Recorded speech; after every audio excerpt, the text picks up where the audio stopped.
Maswerteng umaga po mga ka-STL. Narito na po ang resulta ng STL Bulacan. Para sa araw na to, first draw, January 27, 2026, araw ng Martes. Naway, ang mga natayaan nyo pong mga numero kanina ay manalo nawa ngayong umagang ito, 11 AM. Kaya't kunin nyo na po ang inyong mga ticket. Narito na po ang resulta.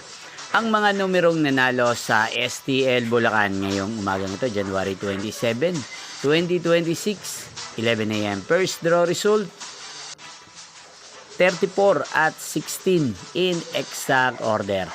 Again, 34 at 16.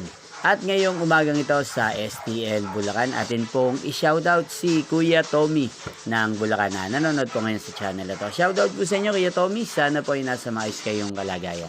Inyo pong napanood ang resulta ng STL Bulacan. Magkita-kita pong muli tayo mamayang 4 PM para sa second draw result ng STL Bulacan.